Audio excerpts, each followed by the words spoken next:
I never thought our 10th anniversary would be the day my world came crashing down. But here I am, Sarah Thompson, staring at my reflection in the bathroom mirror of the swanky Boston restaurant where our celebration is about to begin. My hands are shaking as I smooth down my navy blue cocktail dress, the one Michael always said brought out the color of my eyes. Funny how even now, I'm thinking about what he likes. The buzz of excited chatter filters through the door, reminding me that I can't hide in here forever. Our friends and family are waiting, all gathered to celebrate what they think is a perfect marriage. If only they knew the truth. Taking a deep breath, I step out into the warmth of the private dining room. The soft glow of candles flickers across familiar faces, and the scent of roses, deep red, just like at our wedding, fills the air. For a moment, I let myself believe that everything is fine, that the past few months of suspicion and heartache were just a bad dream. There's the woman of the hour. My best friend, Lisa, rushes over, champagne flute in hand. Her enthusiasm is infectious, and I find myself smiling despite the knot in my stomach. You look gorgeous, SAR. Michael's a lucky man. I nod, not trusting myself to speak. If she only knew how lucky Michael really was, lucky that I hadn't exposed his lies. Not yet, anyway. The room is a sea of well-wishers, each congratulating us on a decade of marriage. I play my part, laughing at the right moments, thanking everyone for coming. But my eyes keep darting to Michael, watching as he works the room with his trademark charm. He's always been good at that, making people feel special, important. It's what made him such a successful businessman, and such a skilled liar. Speed. The call goes up, and Michael steps to the center of the room, glass raised. His blue eyes twinkle as he surveys the crowd, and for a split second, I see a flicker of the man I fell in love with all those years ago. Friends, family, he begins, his voice warm and confident. Thank you all for being here tonight. 10 years, it's quite the milestone, isn't it? A murmur of agreement ripples through the room. Sarah and I have been through so much together. The good times, the challenging times, the moments that shaped us into who we are today. I feel my heart racing, wondering where he's going with this. Is this the moment he comes clean? Admits to everyone what he's done? But, he continues, and I see something shift in his eyes. The warmth fades, replaced by a coolness I've become all too familiar with lately. It's time for a new chapter. The room falls silent, expectant smiles frozen on faces. I grip my champagne flute so tightly I'm afraid it might shatter. I've moved on, Michael says, his gaze sweeping the room before landing on me. Everyone, I'd like you to meet Alicia, my new wife. The silence that follows is deafening. Then, chaos erupts. Gasps, confused whispers, and the sound of a glass shattering on the floor. I stand there, rooted to the spot, as a tall, willowy blonde, Alicia, I presume, steps forward to take Michael's hand. I'm so sorry you had to find out this way, Sarah, Michael says, not sounding sorry at all. But I couldn't keep living a lie. Alicia and we're in love. The room spins around me. I see Lisa's horrified face, hear my mother's indignant cry. But all I can focus on is Michael's smug expression, the way his hand rests possessively on Alicia's waist. In that moment, something inside me snaps. The fear, the uncertainty, the pain, it all crystallizes into a cold, hard resolve. I raise my glass, meeting Michael's stare with unwavering determination. You will regret this, I say, my voice steady and clear. The shocked murmurs grow louder. I see confusion flicker across Michael's face, quickly replaced by a sneer. He thinks I'm making empty threats, that I'll slink away to nurse my wounds in private. How wrong he is. As the party dissolves into chaos around us, I make my way to the exit. Lisa tries to stop me, her face etched with concern, but I gently brush her off. I'm okay, I tell her. Really. I just need some air. Outside, the cool night air hits me like a slap. I lean against the brick wall of the restaurant, letting the reality of what just happened sink in. 10 years of marriage, gone in an instant. But as the initial shock fades, I feel something else rising within me, a sense of purpose, of righteous anger. Because Michael doesn't know what I know.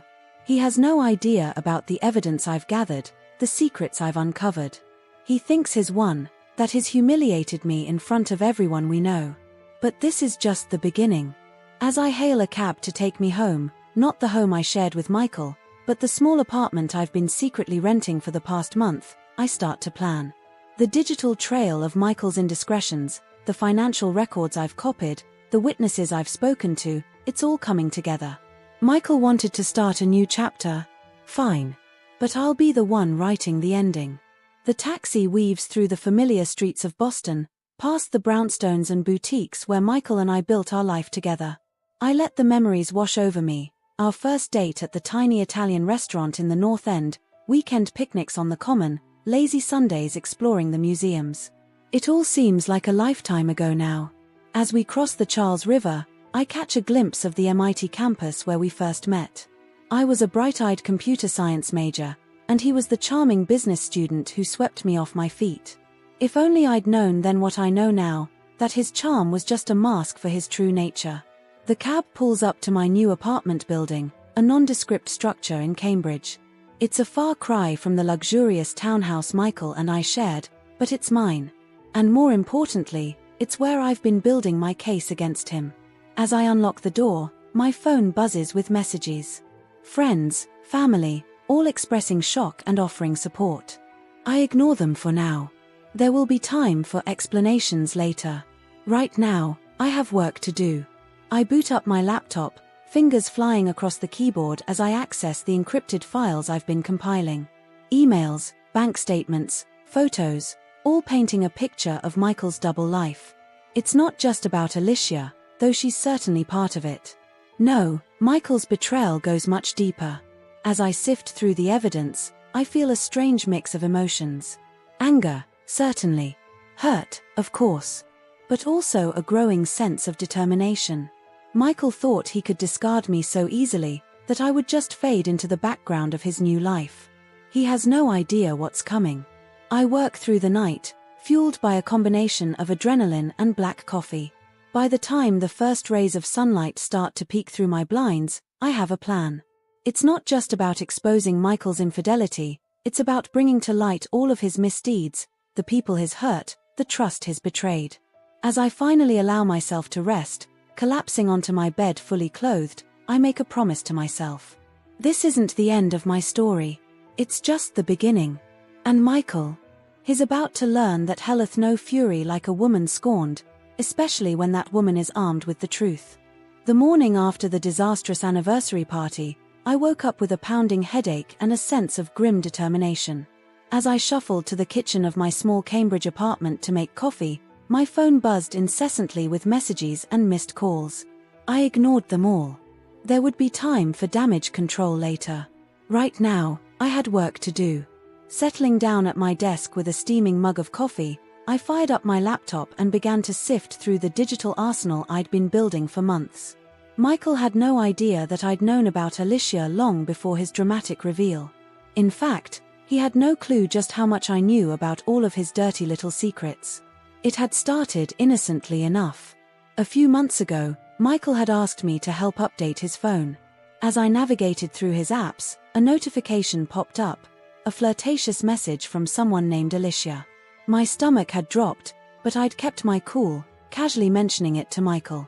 He'd laughed it off, claiming it was probably spam. But the seed of doubt had been planted. From that moment on, I started paying closer attention. Late-night email notifications, unexplained absences, strange receipts in his pockets. The breadcrumbs were everywhere once I started looking. Being a computer science major had its perks. I knew how to dig deeper without leaving a trace. What I uncovered went far beyond a simple affair. Michael's indiscretions painted a much darker picture. Financial mismanagement at his company, shady deals with less than reputable business partners, promises made and broken to people who had trusted him. It wasn't just our marriage he had betrayed, there was a trail of destruction in his wake. As I scrolled through emails and financial records, a familiar name caught my eye, James Reeves. He was one of Michael's former business partners, someone who had mysteriously disappeared from our social circle a few years back. I remembered Michael brushing it off, saying they'd had a falling out over business disagreements. Now, looking at these emails, I realized it was much more than that. Intrigued, I decided to dig deeper into James's story.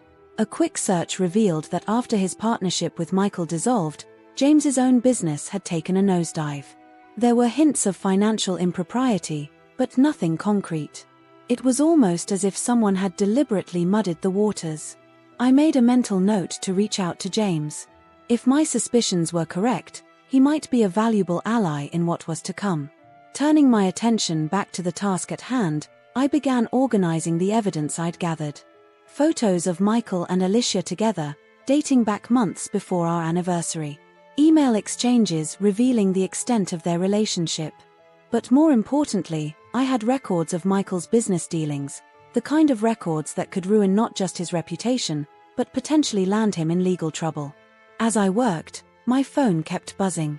Finally, exasperated, I glanced at the screen.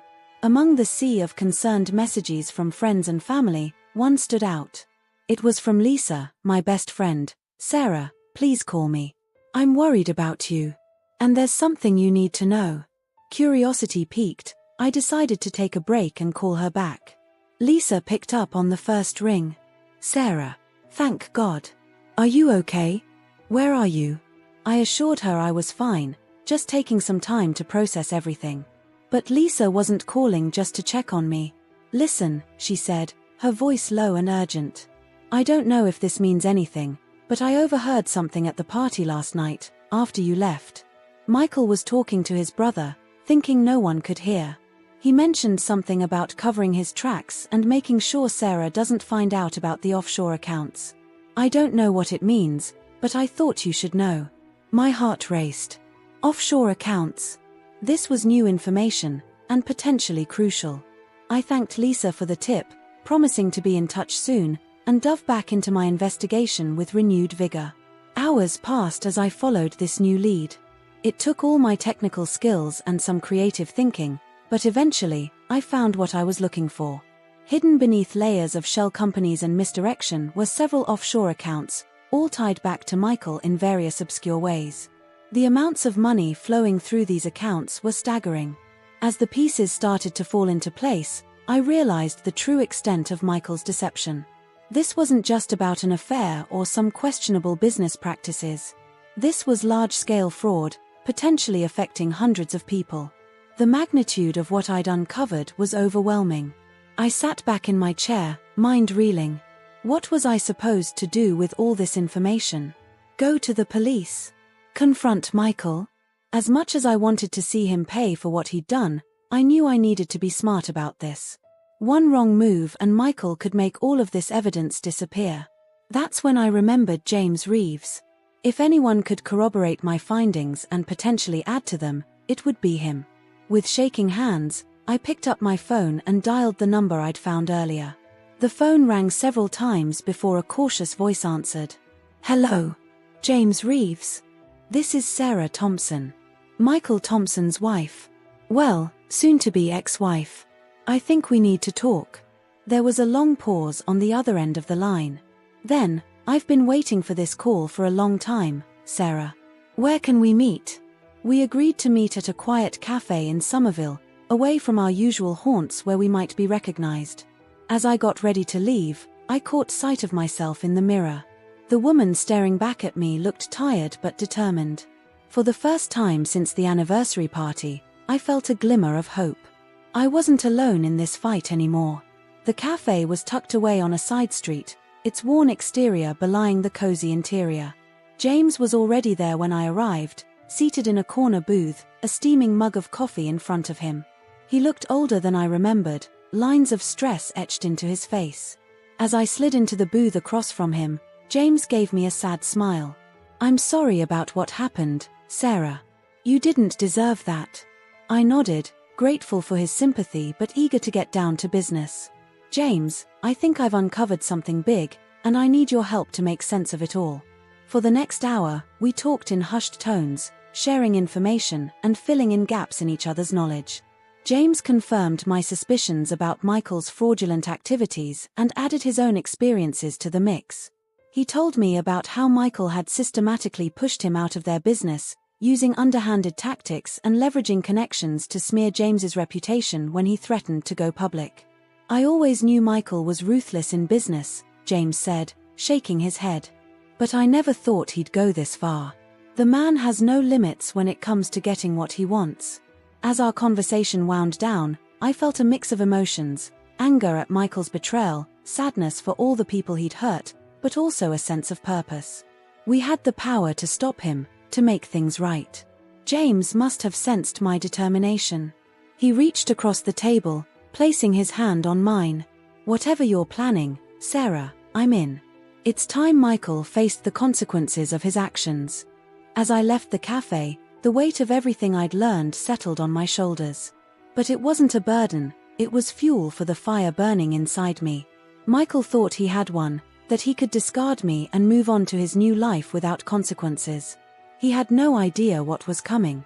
Back in my apartment, I sat down at my computer once more. The evidence James and I had compiled was damning, but I knew we needed more. We needed a plan that would expose Michael's misdeeds in a way he couldn't wriggle out of. As I started to outline our next steps, a plan began to take shape in my mind. It would require careful timing, ironclad evidence, and a bit of theatrical flair. But if it worked, Michael's carefully constructed world would come crashing down around him. I allowed myself a small, grim smile as I worked. Michael had always underestimated me, seen me as nothing more than a supportive wife to be discarded when convenient. He was about to learn just how wrong he was. The sun was setting by the time I finished, casting long shadows across my small living room. I stretched, feeling the satisfying pop of joints that had been still for too long. Tomorrow, the real work would begin. But for now, I allowed myself a moment of quiet satisfaction. Michael wanted to start a new chapter. Fine. But I would be the one to write the final page of this story. And it was going to be one hell of an ending. The next morning, I woke up with a sense of purpose I hadn't felt in months. The plan James and I had crafted was risky, but it was our best shot at exposing Michael's true nature to the world. I knew Michael would expect me to disappear quietly, to lick my wounds in anger and shame. He had no idea what was coming. My first order of business was to contact a lawyer. Not just any lawyer, but someone I could trust implicitly. I scrolled through my contacts until I found the name I was looking for, Olivia Chen. We'd worked together years ago on a pro bono case for a women's shelter. If anyone could help me navigate the legal minefield ahead, it was Olivia. I called her office, my heart racing as I waited for her to pick up. When she answered, I wasted no time in explaining my situation. "Sarah Thompson," Olivia said, her voice warm with recognition. "It's been a while. I heard about what happened at your anniversary party. I'm so sorry." "Thanks, Olivia," I replied, steeling myself. "But that's actually why I'm calling. I need your help. It's complicated." Olivia listened intently as I laid out everything I'd discovered about Michael's fraudulent activities. By the time I finished, there was a long pause on the other end of the line. "Sarah," Olivia finally said, her tone serious. "What you're describing, this is big. We're talking potential federal charges. Are you sure you want to go down this road?" I took a deep breath. "I'm sure, Olivia.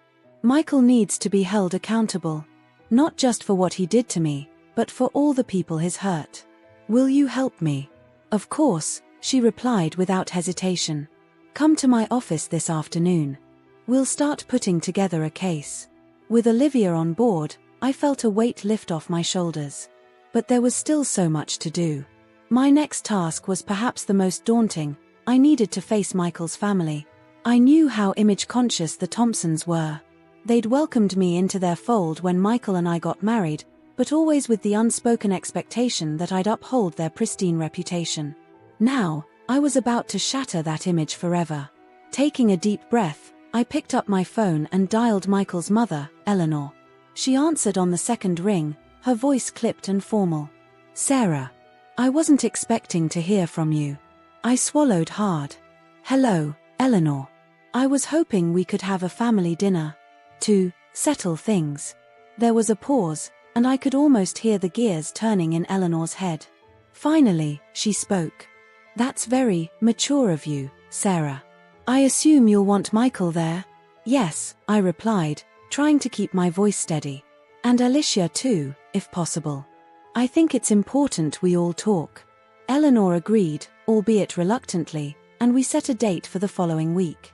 As I hung up, I couldn't help but feel a twinge of guilt. The Thompsons had no idea what was coming. The next few days passed in a blur of activity. Olivia and I worked tirelessly, compiling evidence and building our case. James proved invaluable, providing insider knowledge of Michael's business dealings that filled in crucial gaps in our timeline. As the pieces of our plan fell into place, I found myself reflecting on the past decade of my life with Michael. There had been good times, moments of genuine happiness and love.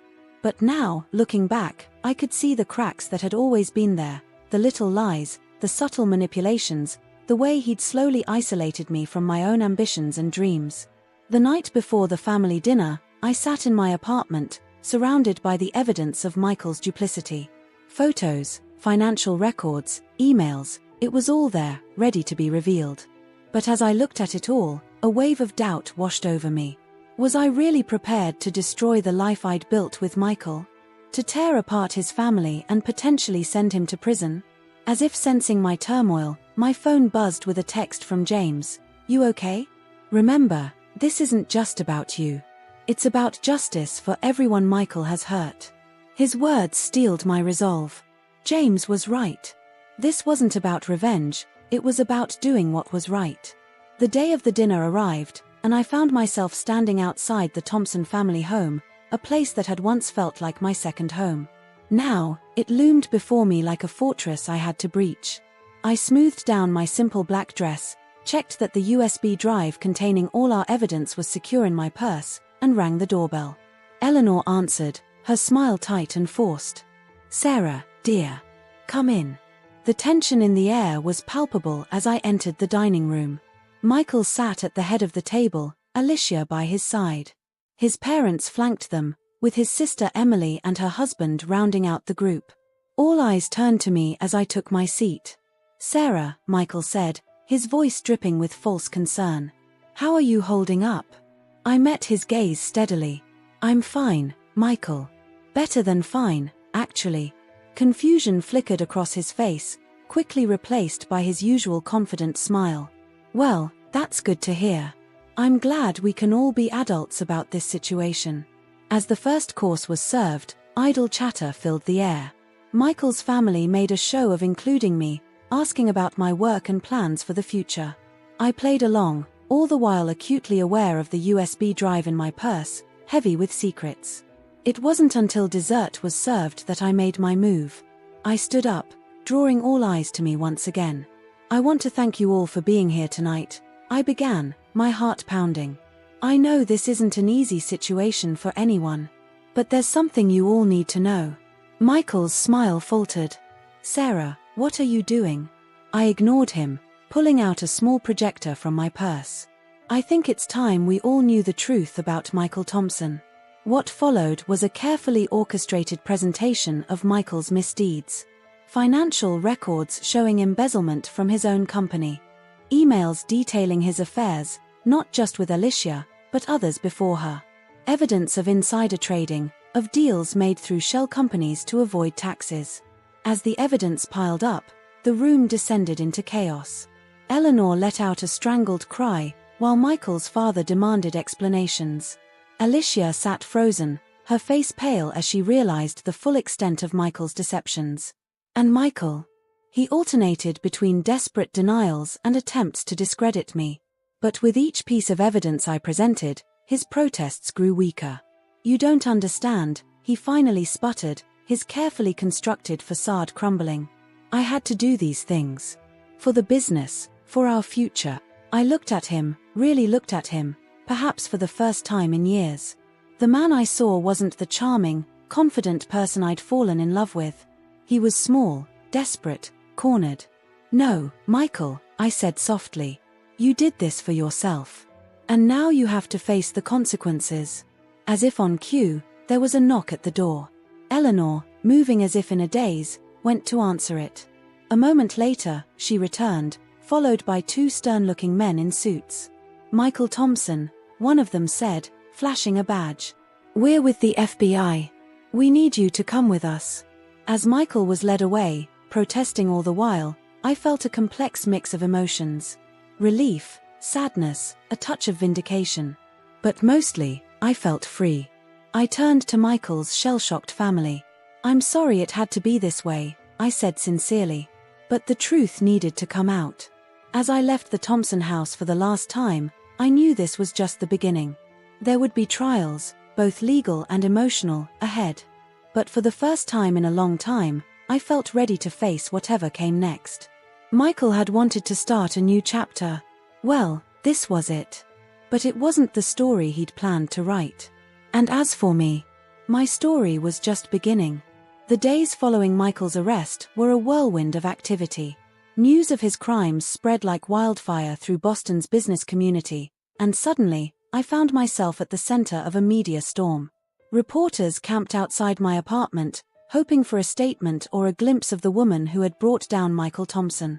I stayed inside, blinds drawn, fielding calls from Olivia and the FBI agents handling Michael's case. There was still so much to do, so many loose ends to tie up. But as overwhelming as it all was, I couldn't help but feel a sense of relief. The truth was out, and there was no going back. A week after the fateful dinner, I received a call from an unexpected source, Eleanor Thompson, Michael's mother. "Sarah," she said, her voice shaky. We need to talk. Can you come over for dinner tonight?" I hesitated. The last thing I wanted was another confrontation with Michael's family. But something in Eleanor's tone made me reconsider. "All right," I said finally. "I'll be there at 7. As I approached the Thompson house that evening, I couldn't help but remember the last time I'd walked up these steps. So much had changed in such a short time. The house seemed different now, somehow smaller and less imposing. Eleanor opened the door before I could ring the bell. She looked tired, the lines on her face deeper than I remembered. "Thank you for coming," she said softly, ushering me inside. To my surprise, the dining room was empty save for Eleanor and Michael's father, George. No sign of Emily or her husband, and certainly no Alicia. "Where is everyone?" I asked, taking a seat at the table. George cleared his throat. "We thought it best if it was just us tonight. There's a lot we need to discuss." Dinner was a quiet affair, the silence broken only by the clink of cutlery against plates. I could feel the weight of unspoken words hanging in the air, waiting to be addressed. Finally, as Eleanor cleared the dishes, George spoke up. "Sarah, we owe you an apology." I looked up, startled. This was the last thing I had expected. "We should have seen what Michael was doing," he continued, his voice heavy with regret. "We were so caught up in the image of success, in maintaining our family's reputation, that we turned a blind eye to the signs." Eleanor returned, sitting down beside her husband. "When you first came to us with your suspicions, we dismissed them. We thought you were just jealous or paranoid. We didn't want to believe that our son could be capable of such things." I felt a lump form in my throat. "I understand," I said softly. "Michael is very good at hiding his true nature. He fooled a lot of people, not just you." "But we should have known better," Eleanor insisted, tears welling in her eyes. "We're his parents. We raised him. How could we not have seen what he had become?" The pain in her voice was palpable, and I felt a sudden surge of empathy for this woman who had lost her son in the most devastating way possible. "Eleanor," I said gently, reaching out to take her hand. "You can't blame yourself for Michael's choices. He made his own decisions." George nodded, his face a mask of sorrow. "We've been doing a lot of thinking since that night. About the way we raised Michael, the values we instilled in him. Where did we go wrong?" I shook my head. "I don't think you did go wrong. Michael had every opportunity to be a good person, to make ethical choices. He chose not to. That's on him, not you." We talked for hours, delving into memories of Michael's childhood, his early business ventures, the signs we had all missed along the way. It was a painful conversation, but also a cathartic one. For the first time, I felt like I was truly seeing Michael's parents as people, flawed and human, rather than the intimidating figures they had always been in my mind. As the night wore on, the conversation turned to the future. "What happens now?" Eleanor asked, her voice small. I took a deep breath. Michael's trial is set for next month. The evidence against him is overwhelming. He'll likely be going to prison for a long time. George nodded grimly. And the company? The board is meeting next week to discuss the future of the business, I explained. There's talk of a complete restructuring, maybe even rebranding to distance themselves from Michael's actions. And you, Sarah? Eleanor asked, her eyes searching my face. What will you do? It was a question I'd been asking myself a lot lately. I'm not sure, I admitted. I've been thinking about going back to school, maybe finishing that computer science degree I put on hold when Michael and I got married. To my surprise, both Eleanor and George smiled at this. I think that's a wonderful idea, Eleanor said warmly. You've always been so bright, Sarah. It's time you pursued your own dreams. As I prepared to leave, George stopped me at the door. Sarah, he said, his voice gruff with emotion. We want you to know, you'll always be family to us. What you did, exposing Michael's crimes, it was brave. And it was right. I felt tears prick at my eyes. Thank you, I whispered, pulling both of them into a hug. As I drove home that night, I felt a weight lift off my shoulders. The dinner that I had dreaded had turned into something unexpected, a chance for healing, for understanding. It wasn't forgiveness, not yet. But it was a start. The next few weeks passed in a blur of depositions, meetings with lawyers, and long nights poring over course catalogues for local universities. I was determined to rebuild my life, to rediscover the woman I had been before Michael's influence had overshadowed everything. The day of Michael's trial arrived sooner than I expected. As I sat in the courtroom, watching him plead guilty to multiple charges of fraud and embezzlement, I felt a complex mix of emotions. There was anger, of course, and a lingering sense of betrayal. But mostly, I felt pity. Michael looked small and defeated in his prison jumpsuit, a far cry from the confident, charismatic man I had married. As the judge read out his sentence, 15 years in federal prison, I caught Michael's eye.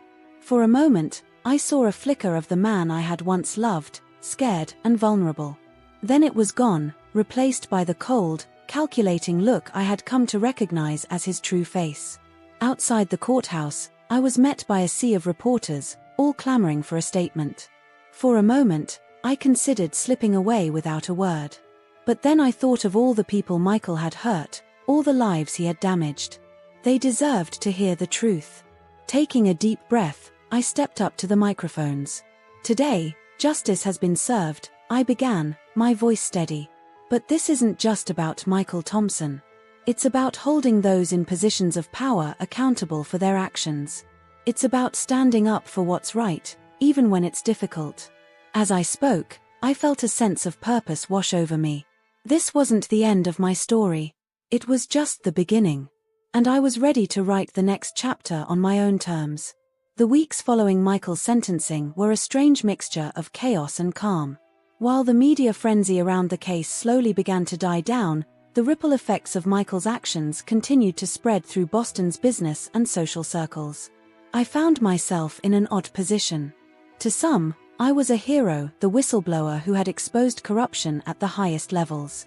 To others, I was a pariah, the woman who had brought down one of Boston's most prominent businessmen. Invitations to social events dried up, and I noticed old acquaintances crossing the street to avoid talking to me. But for every door that closed, another seemed to open. I received messages from women in similar situations, thanking me for my courage and asking for advice. Law firms reached out, offering me positions in their corporate fraud divisions. Universities invited me to speak about ethics in business. Through it all, I tried to keep my head down and focus on my own path forward. I had enrolled in a computer science program at MIT, determined to finish the degree I had abandoned years ago.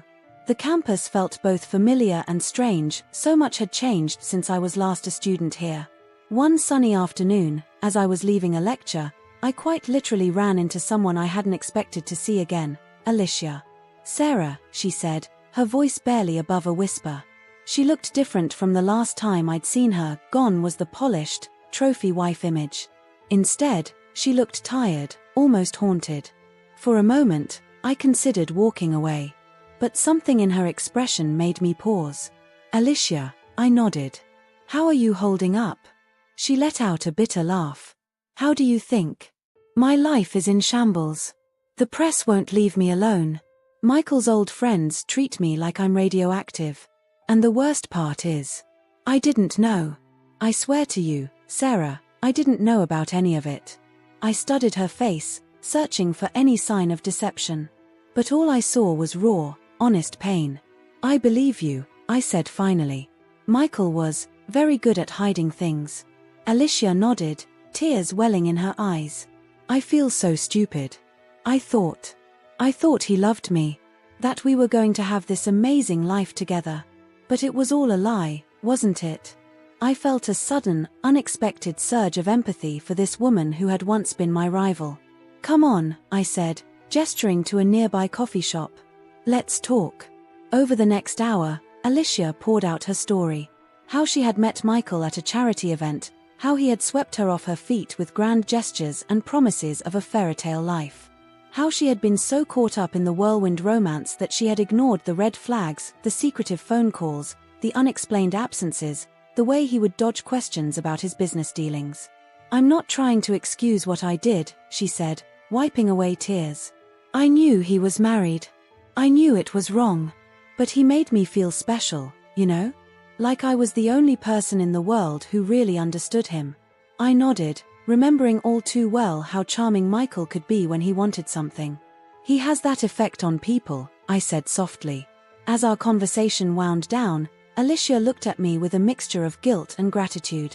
Thank you for listening, Sarah. I know I'm probably the last person you want to be talking to right now. I shrugged. We were both victims of Michael's lies, in different ways. There's no point in holding on to anger. As we parted ways, I felt a sense of closure I hadn't realized I needed. Alicia had been a symbol of everything I had lost, my marriage, my trust, my sense of security.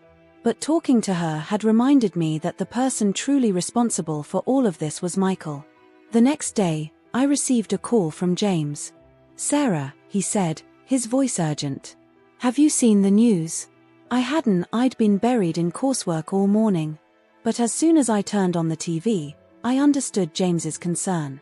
Michael's company was imploding. The board had voted to dissolve the firm, citing irreparable damage to their reputation. Thousands of employees were about to lose their jobs. This is my fault, I whispered, watching footage of shell-shocked workers leaving the company headquarters with boxes of personal belongings. No, James said firmly. This is Michael's fault.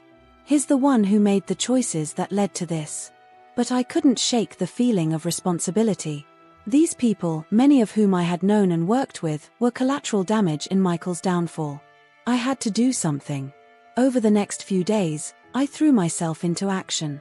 I reached out to contacts in other tech firms, advocating for the displaced workers. I organized resume workshops and networking events. It wasn't much, but it felt good to be doing something proactive. As I worked, I couldn't help but reflect on how much my life had changed in such a short time. A few months ago, I had been Michael Thompson's wife, living a life of luxury and comfort. Now, I was a full-time student again, living in a small apartment and surviving on instant noodles and coffee. But for all that I had lost materially, I had gained something far more valuable, a sense of purpose, of integrity. I was no longer living in Michael's shadow, defined by my relationship to him. I was my own person, making my own choices. One evening, as I was leaving campus after a late study session, I ran into my old friend Lisa. We hadn't spoken much since the night of the anniversary party. I think she had felt awkward, caught between her loyalty to me and her shock at what had happened. Sarah, she said, pulling me into a hug. I've been meaning to call you. How are you doing? We ended up at a nearby diner, sharing a plate of fries and catching up. Lisa listened intently as I filled her in on everything that had happened since that fateful night. I can't believe how strong you've been through all of this, she said, shaking her head in admiration. I don't know if I could have done it. I shrugged. I didn't have much choice. It was either fall apart or keep moving forward. As we talked, I realized how much I had missed having a friend to confide in. In the whirlwind of the past few months, I had isolated myself, focused solely on bringing Michael to justice and then on rebuilding my own life. "You know," Lisa said as we were leaving, "a bunch of us are getting together this weekend. Just a casual thing, drinks, maybe some dancing. You should come." My first instinct was to decline. I had a big project due, and socializing hadn't exactly been high on my priority list lately. But then I thought about how good it had felt to talk to Lisa, to feel like a normal person again instead of the woman who brought down Michael Thompson. "You know what?" I said, surprising myself. "I'd love to." As I walked home that night, I felt a lightness in my step that I hadn't experienced in a long time. Yes, my life had been turned upside down. Yes, there were still challenges ahead, the ongoing legal proceedings, the whispers and stares that followed me around campus, the daunting task of rebuilding my career from scratch. But for the first time in months, I felt hopeful about the future. I had survived the storm of Michael's betrayal and come out stronger on the other side. I was no longer defined by my relationship to him or by the scandal that had consumed my life. As I climbed the stairs to my apartment, I caught a glimpse of my reflection in a window. The woman looking back at me was different from the one who had stood shell-shocked at that anniversary party all those months ago. She was stronger, wiser, more determined. Michael's fall from grace had been spectacular and public. But in its wake, I had found my own grace, the grace to forgive, to move forward, to rebuild. And that, I realized, was the greatest victory of all. As the seasons changed and Boston's harsh winter gave way to a tentative spring, I found myself standing at a crossroads. The dust had settled from Michael's trial, the media frenzy had died down, and I was left with the daunting task of figuring out who I was without him. My days fell into a new rhythm. Mornings were spent in lectures at MIT, where I was slowly but surely making progress in my computer science degree. Afternoons were devoted to an internship I'd secured at a small tech startup, where I was putting my newfound skills to practical use. Evenings were for studying, for quiet reflection, and occasionally, for reconnecting with old friends. It was during one of these evening study sessions that I received an unexpected email. The subject line read, "Your story matters, we want to help." Intrigued, I opened it to find a message from a non-profit organization that supported women who had been in abusive or manipulative relationships. They had heard about my experience with Michael and wanted to know if I'd be interested in speaking at one of their events. "Your courage in exposing your husband's crimes has inspired many," the email read. "We believe your story could help others find the strength to leave toxic situations." My first instinct was to decline. I had spent so long trying to move past the Michael chapter of my life, did I really want to rehash it all again? But as I sat there, staring at the screen, I thought about all the women out there who might be going through what I had experienced. Women who felt trapped, who didn't know how to break free. Before I could talk myself out of it, I hit reply and typed out a simple response: "I'd be honored. Let me know how I can help." The weeks leading up to the event were a whirlwind of preparation. I worked with the organizers to craft my speech, carefully considering what aspects of my story would be most helpful to share. It was a challenging process, forcing me to confront memories and emotions I had tried to bury. The night of the event arrived, and as I stood backstage, waiting to be introduced, I felt a familiar flutter of nerves in my stomach. But this time, it was different. This wasn't fear or anxiety, it was anticipation, even excitement. As I stepped out onto the stage, the bright lights momentarily blinding me, I took a deep breath and began to speak. I told my story, not just the headline-grabbing parts about exposing Michael's crimes, but the quieter, more personal aspects. The slow erosion of my self-esteem, the way Michael had isolated me from friends and family, the moments of doubt and fear. But I also spoke about the journey of recovery. The challenges of rebuilding my life, of learning to trust again, of rediscovering my own strength and capabilities. As I finished my speech and looked out at the audience, I saw faces streaked with tears, but also filled with determination. Women came up to me afterwards, sharing their own stories, thanking me for giving voice to experiences they had struggled to articulate. One woman in particular stuck with me. She was young, probably in her early 20s, with a haunted look in her eyes that I recognized all too well. "I'm scared," she confessed quietly. "I want to leave, but I don't know how. I took her hand, remembering how lost and alone I had felt in those early days after discovering Michael's betrayal. It's okay to be scared, I told her. But you're stronger than you know. And you're not alone. That night marked a turning point for me. I realized that my experience, painful as it had been, had given me a unique perspective, one that could potentially help others. Over the next few months, I found myself speaking at more events, writing articles, even starting a support group for women in similar situations. It wasn't always easy. There were days when the weight of it all felt overwhelming, when I wanted nothing more than to retreat into anonymity. But every time I received a message from someone saying that my story had given them hope, I knew I was on the right path. As my profile grew, I started receiving offers for book deals and TV appearances.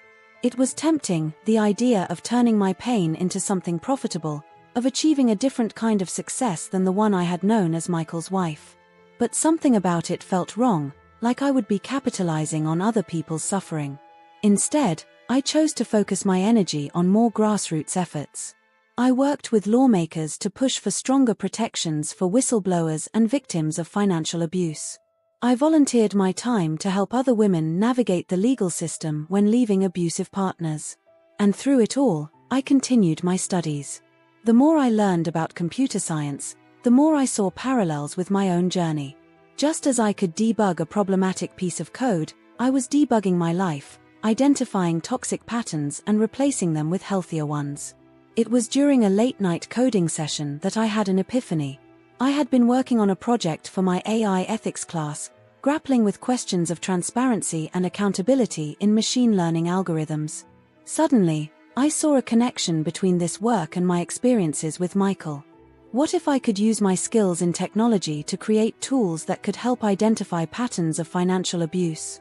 Systems that could flag suspicious behavior in corporate accounts, or apps that could help individuals track and protect their finances in relationships? The idea consumed me.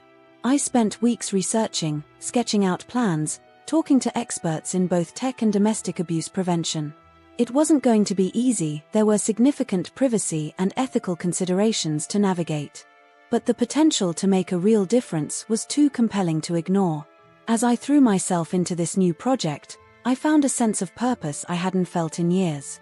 This wasn't just about moving on from Michael anymore, it was about taking the painful experiences of my past and transforming them into something positive, something that could help prevent others from going through what I had endured.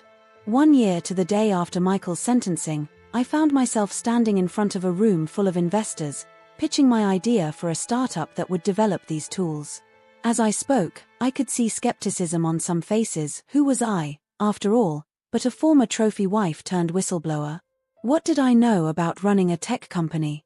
But as I delved into the details of my proposal, outlining the market potential and the social impact, I saw the skepticism give way to interest, even excitement. By the end of my presentation, I had secured enough funding to get my company off the ground. As I left the meeting, my head spinning with plans and possibilities, I bumped into someone I hadn't seen in months, James, Michael's former business partner. "Sarah," he said, a warm smile spreading across his face. "I heard about your pitch. Congratulations." We ended up grabbing coffee, catching up on all that had happened since we'd last spoken. As we talked, I realized how far I'd come from the broken, angry woman who had first reached out to him for help in exposing Michael. "You know," James said as we were saying goodbye, "Michael always underestimated you. He saw you as an accessory, a pretty face to show off at parties. But you've proven to be so much more than that." I smiled, feeling a surge of pride. "I think I underestimated myself for a long time," I admitted. "But not anymore." As I walked home that evening, the streets of Boston bathed in the warm glow of sunset, I felt a sense of peace wash over me. The journey hadn't been easy, and I knew there would be challenges ahead. Starting a company, continuing my advocacy work, balancing it all with my personal life, it was going to be a juggling act. But for the first time in a long time, I was excited about the future. I had taken the shattered pieces of my old life and used them to build something new, something meaningful. I had reinvented myself not just as a survivor, but as a creator, an innovator, a force for change. Michael had wanted to write the final chapter of our story. But in the end, I had taken control of the narrative. And the story I was writing now? It was all mine.